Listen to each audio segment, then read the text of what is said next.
Good morning, everyone. My name is Alexandra Porter, and I'll be introducing the topic of today's webinar. As part of our COVID-19 Campus Innovator Series, we're very excited to welcome Rich Perna from Mount Holyoke, and he'll be speaking to their reopening strategies, both campus-wide and in dining as it relates to COVID-19. Some quick housekeeping notes before we get started. We have muted and turned off video for everyone upon entry. If any questions come up that you'd like addressed during the length of this webinar, please submit them in the Q&A section. I'll be keeping an eye on that, and we will address as many questions as we can. Any that we don't get to today, we'll answer via email after the webinar has completed. Let's get started. So I'd love to introduce our host for today. We have David Porter, who's the author and founder and president of Porter Consulting. We have Rich Perna, the executive director of dining services at Mount Holyoke. And we have myself, Alexandra Porter, and I'll be moderating today's session.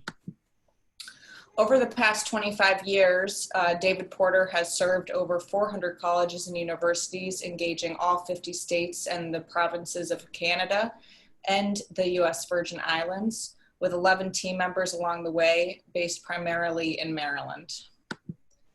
So I'm going to go ahead and hand it over to David, and we're going to get started.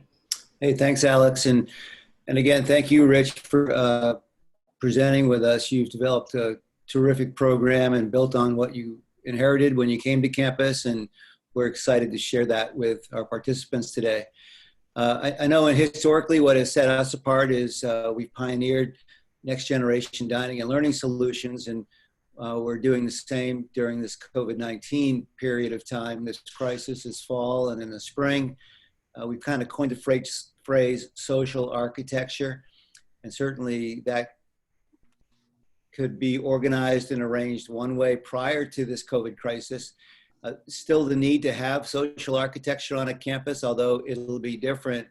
And one of the strategies that we've talked a lot about, and we've talked a lot about in our book, is creating value for the students on campus as it relates to the college experience, also as it relates to room and board costs and how the students feel about that. And certainly you've done and continue to build on an exceptional program that's doing just that.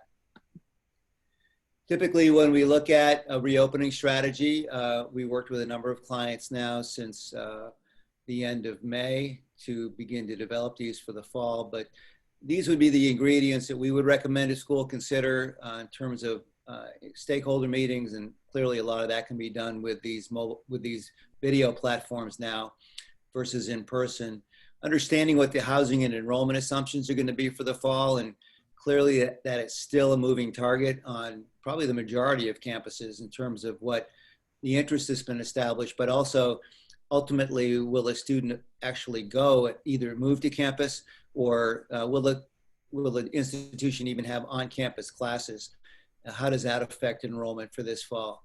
The dining safe strategies that can be utilized, the inclusion of mobile platform technologies to try to be more cashless, to help eliminate lines and so forth, even using it as reservations.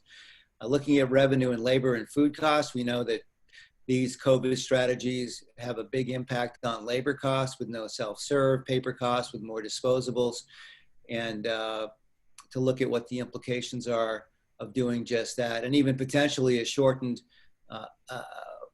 semester, where if you have a large component or group of retail operations on campus, how do you charge them? Can you even charge them rent if the school decides to close up shop at Thanksgiving, or hopefully not, but earlier? Also, those meal plan strategies. We've heard a lot of unlimited meal plans go by the wayside. That may be a little bit short-sighted. Rich is going to talk about how he's embraced his value associated with unlimited meal plans and continuous dining on his campus. And then also any venue and design layout implications. Obviously, for the short term, it's going to be more probably a mode of adaptation strategies of how do we adapt with what we have to work with, and in hopefully a post-COVID period of time that could come as early as next fall 2021. Keep our fingers crossed for that. What then have we learned from what we've all just gone through to make some adjustments in terms of how we design and make flexible the stations of the future. So at this point, I'd like to turn it over to Rich and have him share with us the program that he has in his beautiful facilities. And it's an exceptional program with exceptional value. So Rich, take it away. Great. Thank you so much, David. Can you hear me okay? We can. Okay, beautiful. Good morning, everyone. It's such a pleasure to be here with you today. This picture that you see in the background is our brand new Dining Commons and Community Center that was established in January of 2018. Again, my name is Rich Perna. I'm the Executive Director of Dining Services here at Mount Holyoke College. I'd like to give you a little background about our institution.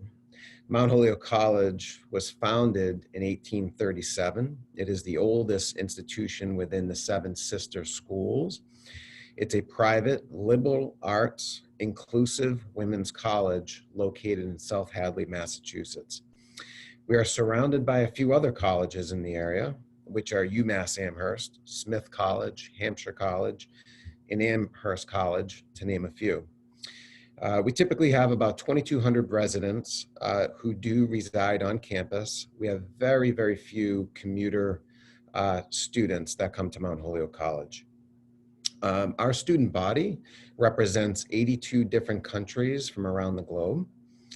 A little bit of a fun fact is many years ago, but not too long ago, dining services operated in 15 separate kitchens in all of the resident halls on campus. So you can imagine you wake up in the morning, you walk downstairs and you have a small kitchen in a seating space, you have your own chef, and they were small kitchens. Over time, that started to consolidate, and then we got ourselves down to 5 kitchens with a 6th being a satellite for doing some grab and go. Then in January of 2018, we decided to consolidate everything and go brand new into this community center. Smith College, which runs pretty similar to Mount Holyoke in terms of a lot of things, but especially dining, still to this day, they run and operate 18 separate kitchens throughout their college campus, and they are actually looking to consolidate. They've actually been over to our facility quite a few times. We have 125 full-time staff. We have 320 student workers. This year is going to look much different once again. So we're kind of new at this in the last 2.5 years of having the Dining Commons, and now we have to shake things up a little bit more given COVID-19. So our first-year students and sophomores will return to campus. The juniors and seniors will work remotely, so that's in the fall. And then they'll flip-flop. So have the 1,100 students in total come back, but then the juniors and seniors get to come back the second semester, and the first years and the sophomores would then work remotely. We will be all takeout. There will be no seating of any kind within the dining center, at least to begin with, and then we'll see how it goes. All classes will work remotely when they're not on campus. Classes will begin on August 24th, and they'll end the day prior to Thanksgiving. And then there'll be some downtime where we have about 7 weeks with almost no students on campus, with the exception of the ones that can't get home.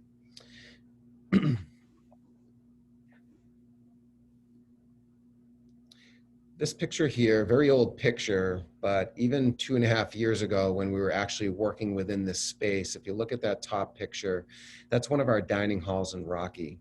And I can tell you that it looked exactly like that just 2.5 years ago, given this is still a very old photo shot here. And right below that, that is a living room, and those living rooms exist in each of the resident facilities. So all the dining halls look this way. All the resident halls look this way. Many years ago, David and his team actually came to campus and they did a master plan. And during that time frame, they were recommending that we go with centralized dining. The alums, more than anything, did not want to give up their dining halls. They just absolutely beloved their dining halls. However, fast forward, our alums could not be more pleased with the outcome. Here's the community center, again, which opened up in 2018. The community center centers student life at Mount Holyoke, providing vibrant and accessible spaces for students and all members of the community to engage and connect with one another in a multitude of ways. This includes increased access to the Division of Student Life and connected resources and services, programs and opportunities, enhanced program spaces, centralized dining, along with the grab and go and the brand new Cockery Pub. You'll be seeing pictures of that momentarily, and continued and further options for collaboration. So here's the centralized dining commons, and this is just a quick look at the inside of what it looks like. This is one of the 9 stations that we have. The stations include kosher, halal, wok station, sushi, global, a made without gluten station. The station that you're looking at here is breakfast all day long, 7 to midnight. We're serving anything you want breakfast related. So eggs, omelets, waffles, it's here. Here is the Cockery Pub and Kitchen. So we actually took over an old retail space while we're going through this new model. We had decided that we would renovate these 2 areas as well. So we have the Cockery Pub, and then the next picture was of the grab and go. Within this space, it operates as really 2 different establishments. One serves as a coffee house and pastries for students to come in the morning. But then at 11 o'clock, the pub opens up, and the pub is open till midnight, and that's 7 days a week. So the space is open 8 o'clock to midnight, 7 days a week. We focus all of the food being made from scratch within that space, being local and sustainable whenever possible. All the beer and wine that we do offer within the space is 100% local. Next is the grab and go that you can see here. The food is to go with a meal plan. There are some opportunities to grab some snacks you can see over on the left-hand side, or some higher end bottled beverages that you can see on the lower right. But everyone gets 5 meals a week in this location that's above and beyond the meal plan. So you could be on an unlimited meal plan and come in here 5 days a week, or you could continue to come in more because you're on that unlimited meal plan. We have a 19 meal plan where those students can come in 19 times per week within this space or the dining commons, but then they do get the additional 5 meals. So it's really a 24 meal plan, being able to use it for the grab and go. So we typically serve about 600 to 700 people within this space each day, Monday through Friday. The students are able to use their card swipe, like I mentioned, and is quite a bit for retail.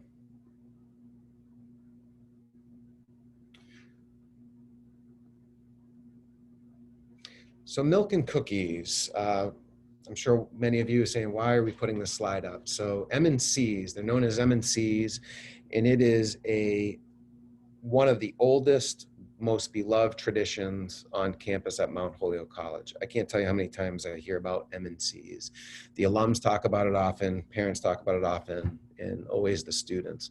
So one of the things that we do each day is we make all of our cookies from scratch every day, and we deliver them to all of the residence halls, and we put them in the living rooms of all the resident halls. The students can come down at 9 o'clock at night. They can grab their milk, their cookies, and as you can see on the right-hand side, we've implemented some juice boxes as well.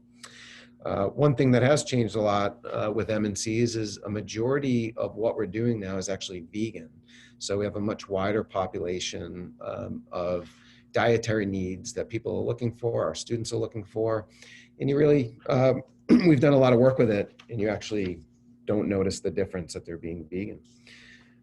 Another tradition, another beloved tradition, I should say, is our gracious meals, and those are celebrated 4 times a year in the dining commons. They used to be in the older spaces, and this is an opportunity for us to use candlelight, dim the lights, play some jazz music, and serve an elegant meal for our students.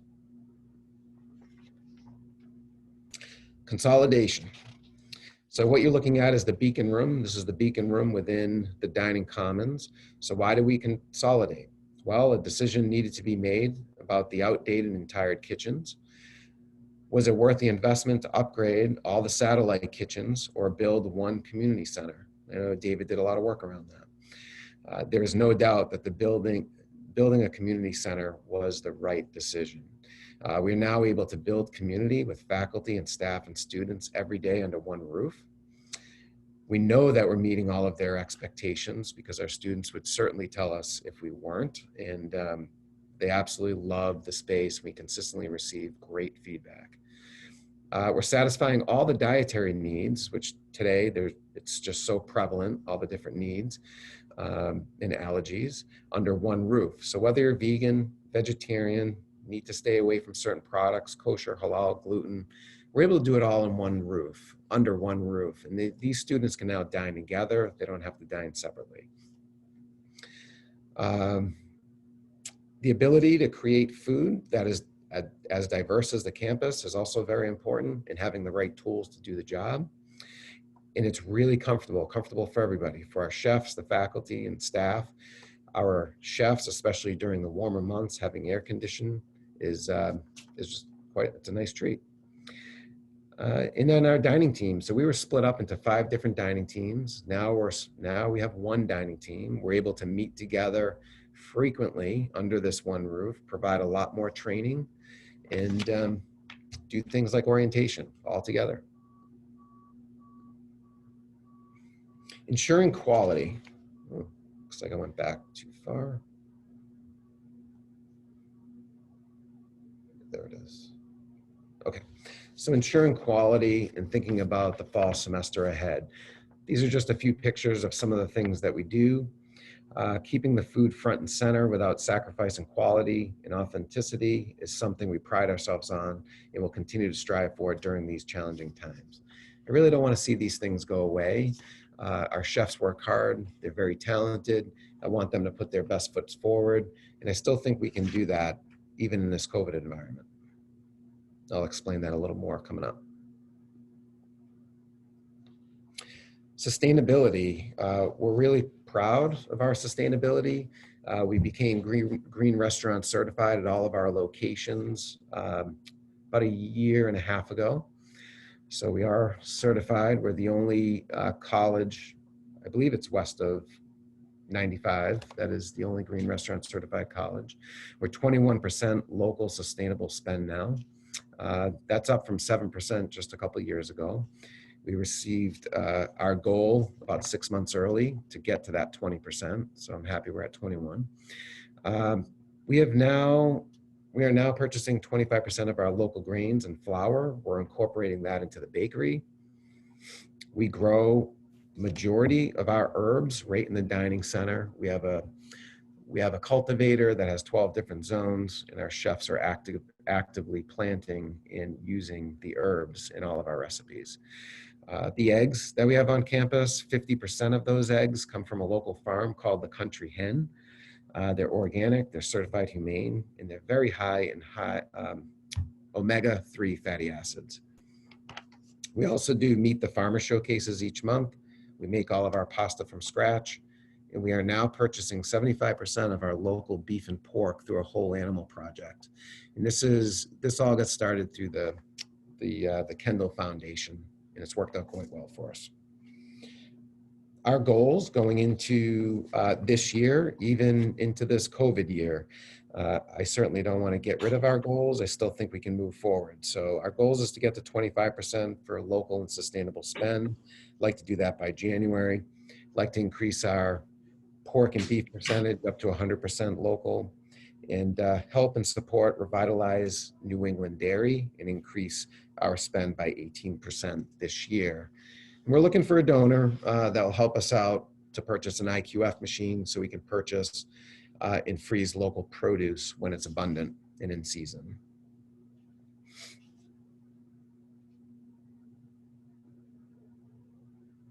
Next slide. This is what we do every week. We bring one farmer to our campus every week. We collaborate with well over 50 farmers. So if we can get one of them, at least one of them here a week, sometimes it's two, and I've seen as many as three, we're really able to showcase the farmer. This creates engagement with the students. It gives the students an opportunity to see who the family is, where the food is grown, learn a little more about it, and it's food transparency, which is more important today than ever before, especially in our dining programs. Testing on arrival and after quarantine. So everybody, whether it's faculty, staff, students, the day that you arrive on campus, you will be tested. They'll be swab tested, and then 2 weeks later, swab tested again. And there are conversations happening about potentially doing this even once a week throughout the whole semester, or do we do it 2 weeks throughout the whole semester? Quarantining for 2 weeks. This probably won't be fun for a lot of students, but when they do get here, after they do their testing, they receive the results, everyone on campus will have to stay in their rooms for the first 2 weeks. They will work remotely. Everyone will have a single room, and they will do their coursework within their resident facilities. And then after 2 weeks, they'll be able to go to live classes. But all students will have to stay within, or they're committing to stay within a 10-mile radius of campus for the whole semester. Hey, Rich, could you talk a little bit about with the student body's strategy or commitment to wearing masks or not wearing masks on your campus and when that began? Yeah, no, absolutely. So our students came to us in February, really when COVID was gaining some momentum. We have a lot of students, again, from around the globe. I think we have some students that are more accustomed to wearing masks frequently, and even during flu season. So we had a number of students come to us and ask, and almost demand, that all of the staff immediately start wearing masks, and all the customers that come in, the students that come in, wear masks. At that time, it was not a recommendation by the CDC or the Board of Health. And then slowly over time, I think it was probably very, very early March, we were all wearing masks at that time. Students had no issues with it whatsoever, as well as our staff. Our staff had no problem. And you know what, I gotta be honest, I felt a lot safer myself. So we were all wearing them. We all started early on, and it was the right thing to do. The students were right. Next is daily staff self-reporting. So each day our staff will arrive to work. They'll have to answer a bunch of questions. Those questions would look like, do you have a cough today? Do you have any chills, muscle pain, headache, sore throat, fever, shortness of breath, loss of taste? Those are just a few examples. If they say yes to any of them, we will send them home. And then one of our physicians on site will call them at home and investigate a little bit further, and then make a decision whether they need to get another COVID test or not, and then how long that they should be out of the operation for. Early on, probably very early March, we put plexiglass around all of our cashier stations. And we also wanted to set these up where students would actually swipe their own cards. So they have been doing that from the very beginning. We're going to continue to do that right through the fall, or as long as COVID is around. And who knows, maybe even past that. And I think by now, everyone is at no self-service of any kind. We're servicing everybody going forward. We will use our student labor to serve the students. Everyone will be wearing a mask. They'll be wearing gloves, following the right guidelines and PPE. Same thing with the beverage service as well. Our beverage service, we will have a few 8-foot tables in front of the beverage station, and we will serve the students all of the beverages. We'll line them up on a table. There'll be a nice identifier, whether you want a Diet Pepsi, regular Pepsi. If you want a coffee, we'll have a barista there, and we'll do all that for you. Again, maintaining the integrity of the program is really important to us, and we also need to constantly be vigilant around safety. So one of the ideas that we came up with was pre-plating some food items. And we were doing that a little bit before, but now we're doing it in to-go packaging. So if you were to go to one of these stations and you were to see a nice display of food, our chefs will then take some of those food items that are there and present a nice full meal that would be for you. So this would be a nice salad with some grilled vegetables, some fresh mozzarella. That would be packaged ready to go. So you could go into the fast lane and just grab it and go. You'll know exactly what it is. It'll be on our app, it's on our menus, it's on our TV screens. So students will know well ahead of actually getting to the dining commons. And that's what a lot of our students do. They decide way in advance instead of walking around a 35,000 square foot facility. They really do know what they want before they get there. So creating these fast lanes, I think, are going to be very important. We are serving all of our students a la carte as well. So if you didn't want this salad and you didn't like peppers or you didn't want eggplant, you could get this still customized the way that you like it. Attendance posted at self-service areas. Again, our student workforce, we have a large student workforce, so we will be spreading them out throughout. So a C-store model for grab and go included in the unlimited meal plan. What we're doing here is we're creating a grab and go within the dining commons. So imagine that one picture that I showed you of the beacon room. We would take a space just like the beacon room and we would create a grab and go. This would be inclusive of your unlimited meal plan. Some may say they're going to take anything they want. They're going to take too much food. I really don't think that's going to happen. We'll provide bags. You can only eat so much. These students can now grab a meal for later on. They could grab a snack that's maybe used for in between classes. We had to cut our hours of operation back, so we're not open till midnight. We're only open till 8 o'clock. So we want the students to feel like they have unlimited food anytime within the times that we're open, so they can constantly get themselves through any snacking cravings or late night snacks that they would be looking for. Or if they just want to go in there and get a full meal, they can just get a full meal and walk out too. So with a combination of this C-store model, the fast lanes, and then letting everybody still customize things the way they want it, I think will work out pretty well for our community. So again, the unlimited dining meal plan, I'm a huge advocate for this. I've been an advocate for it for quite a few years. I think it works incredibly well.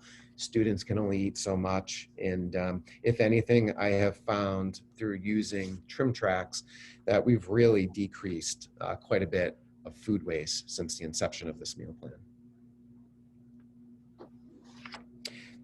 Again, continuation of required masks. I talked about it a little bit before. Our staff has no issue with this. Our students have no issue with this. And I'm happy to see that we'll all be in masks. Not quite happy, but it's happy that it's going to keep us all safe, which is very important. So limited dining is going to be very important, and limiting that to just the Mount Holyoke students and the staff that's on campus. Anyone that's visiting campus, unfortunately, will not be let into the buildings. All of our one cards only work for active students or active staff. And unfortunately, we would have to turn people away if they decided they wanted to dine with us. Again, just trying to keep everybody safe.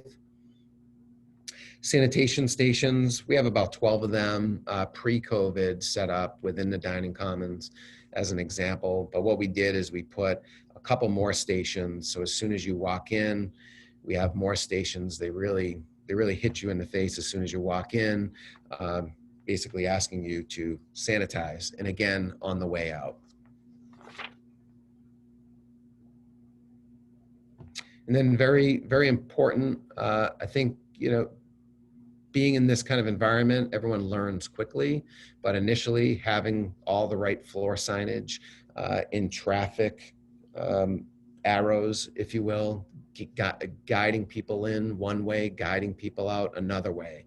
So there's no overlapping. So we've got all of our signage in. We're getting all that worked out right now. So when we do open up on the 24th, everyone will know what the traffic patterns look like. They'll know that they have to stay 6 feet away.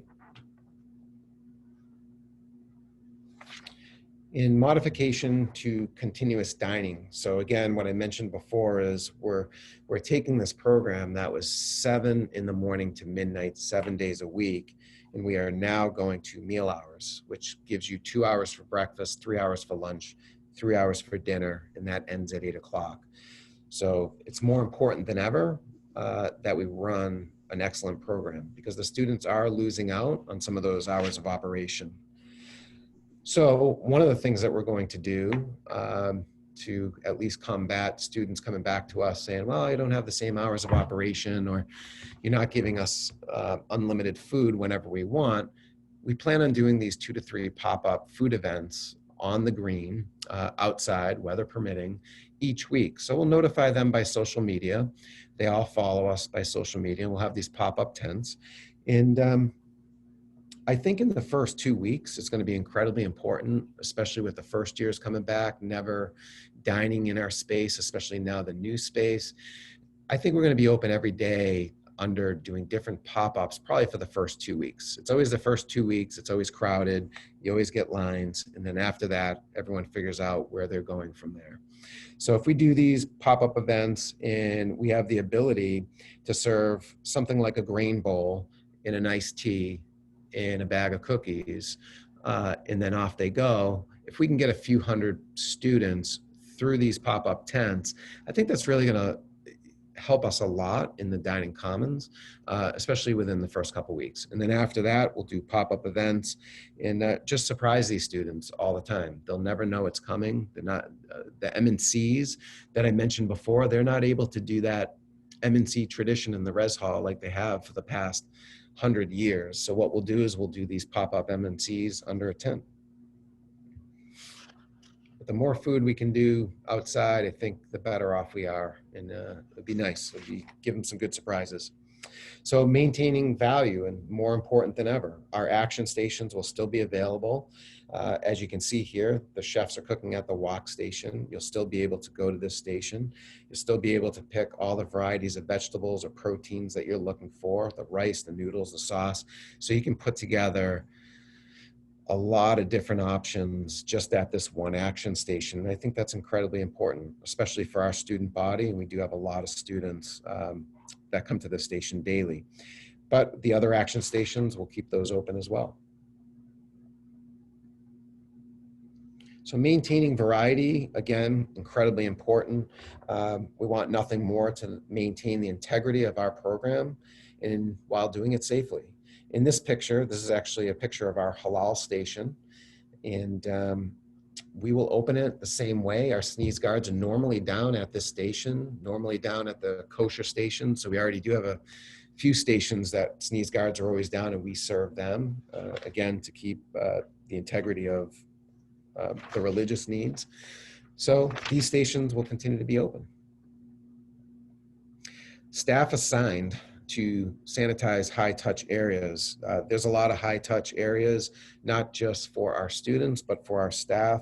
We're thinking of things like the exterior door handles, the time card area, the walk-ins, the freezers. So throughout the day, being able to sanitize not just tables, not just chairs, but far, far more than that.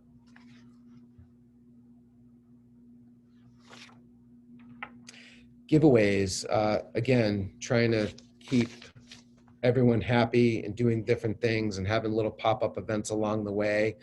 We are planning on doing some giveaways, and we'll do this mostly outside again. We'll surprise them with different things. We have lost a couple of our retail locations because we have had to cut back a little bit.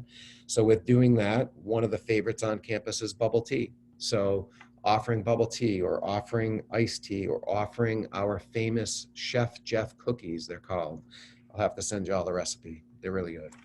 So by doing those things and giving them away for free is really going to create value. These are items that we've taken away out of the retail, and we're now going outside and we're providing value. And quite frankly, if they're eating and drinking these items, they're probably going to be less hungry when they come in, next time they come in. So again, it always goes back to unlimited dining, and people can only eat so much food. So maintaining those traditions with a spin, I talked a little bit about this. As mentioned before, MHC has many traditions and will continue to do them, but differently. I told you what I was going to do with the milk and cookies, doing a pop-up event. But I'm concerned about our gracious meals. They're elegant events. They're candle-lit events. We play jazz. They're really nicely done. So we're going to take this outside somehow. It could mean that we're going to bring in food trucks. It could mean that we're going to do some sort of lobster or clam bake. But we really have to think this through, and we have to think about the safety component. So more to come on that one, but we're still planning to carry on these traditions. We want to engage with our students. Our students are amazing, and we engage with them every single day. There's just constant conversation with students and our staff, and it's wonderful. And I feel like we're losing a little bit of that with the masks. So we're gonna have online Zoom culinary classes with our chefs. Our chefs are actually ecstatic about it. Some of our hourly chefs are ecstatic about it. So we're really gonna open this up to all of our cooks, chefs, pastry chef, people who would want to do this. We would obviously run through it with them to make sure that it's, we're choosing the right thing. We'd have students sign up. We would give them a bag of ingredients. Most of the resident facilities have kitchens, so they can open up their laptop. They can have their cooking equipment. We give them all the ingredients, and we have an amazing culinary class. And it'll be nice. It'll be nice to engage. And in that moment, we might not be having to wear masks either. But about wearing masks, and David came up with this idea that I just absolutely fell in love with. So we're going to have our staff wear these smiling pictures of themselves that will be laminated. They'll wear a lanyard and have those as part of their uniform. And I think that's really important. Students like to have conversations with us, and if we have that smiling picture, I think that can only help. So lastly, I just want to say thank you so much for listening, and let's make dining the best part of the students' day this fall. Over to you, David. Hey, Rich, thank you. Oh my gosh, there's one word that comes to mind after listening to you go through this, and we've talked a lot, but even more so now, is just inspiration. Very inspiring what you've done on your campus. Not obviously, you've got some great facilities, but even more importantly, your program, your commitment to your students, to your staff, to the experience, to the value, the thought that's gone into protecting that value with, even though you've made some adjustments to some of your meal periods, you have the unlimited meal plans still, so the students can continue to go, and whether it's a combination of the C-store or the grab and go or the pop-ups or your dinners, it just is, again, it's just inspiring to see what you've done and what you're maintaining. It really, it's a bright light for what, the next couple of months, I think, for all of us are certainly uncertain, but this is really beautiful what you've done. And if you'd like to forward that copy of Jeff's cookies, Chef Jeff's recipes, we'd be happy to distribute that too. Sure. To anybody who's attended or anybody who asks. So that's tremendous, Rich. Thank you. We will follow up with everybody after this, after we conclude. We'll send out a recording, a link, so that you can have a link to the recording of this presentation today. Any final words, Rich? No, I don't think so, David. Thank you very much. Okay, and again, it's been tremendous to see what you've done and get to know you a little bit better over the past couple of weeks as well. So thank you, everybody, and make it a great day.